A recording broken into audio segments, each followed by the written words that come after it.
Si Pilimon, namingwit sa karagatan. Nakakuha ng isdang tambasakan. Ibininta sa may tali papa.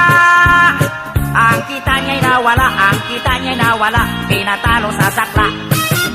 Letrang A! Sa palaman, namangwat sa karagatan. Nakakaha ng asdang tambasakan. Abananta, sa may tala papa. Ang kata niya'y nawala, pinatala sa sakla. Letrang E! Si Pilimin, namingwit si Kirigit yan. Nekikihi,